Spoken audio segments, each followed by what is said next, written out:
During Operation Chaos, a lot of people were targeted due to the CIA's campaign to destroy so-called dissidents. And many people which were targeted by the FBI,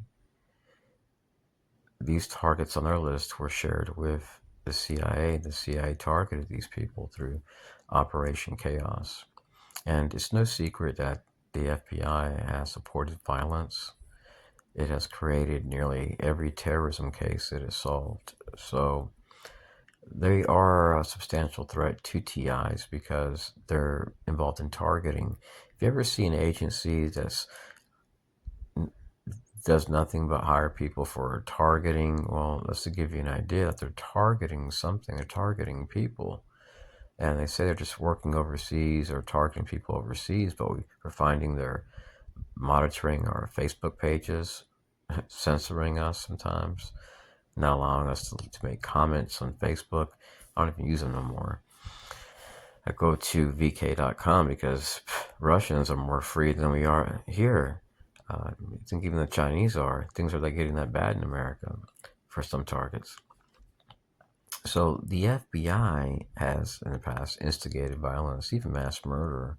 It's no secret. I used to talk to 2 ex-FBI agents, which are whistleblowers, and I've talked to people like the NSA, DOD, and other agencies. And one thing I've learned from these ex-FBI agents and even government whistleblowers is that there are indeed unacknowledged special access programs. And I talked to one guy that worked for the FBI. He told me a long time ago they used to have human behavioral research programs.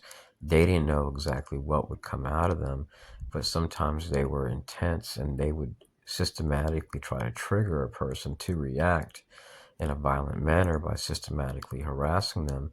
And then by seeing how many people died or what happened, they would be able to figure out which tactics were good and which tactics were bad. And be able to share those strategies with cops and different stakeholders.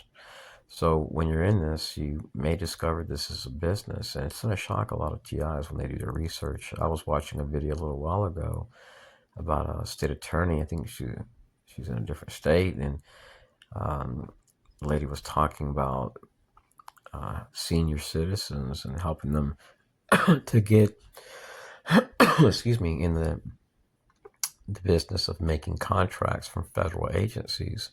And some of the groups that I've dealt with, I've looked them up, and then I find CIA contracts, things blacked out, but it mentioned assault, senior citizens, and how to dig deep, how to use AI and keyword search tools to find this stuff.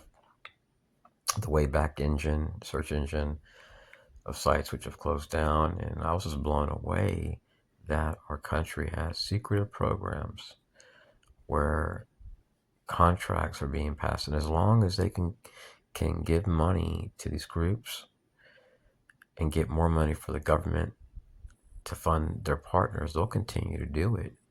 So that's why this goes on for many years. Now I'm looking at investigating somebody, and I'm hoping to share that information soon, depending on how bad, if it's not too bad.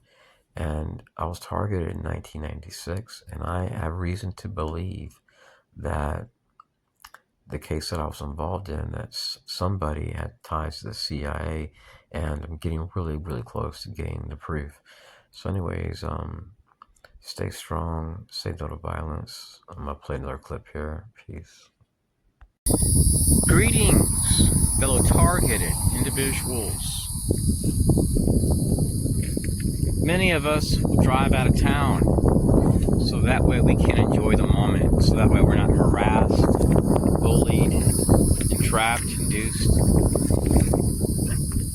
There are many Americans which have this assumption that targeting isn't real, and that the people which are being targeted deserve to be targeted. They deserve to be harassed. And that's not always the case. See, we are denied due process. We are denied a judge, a jury, trial.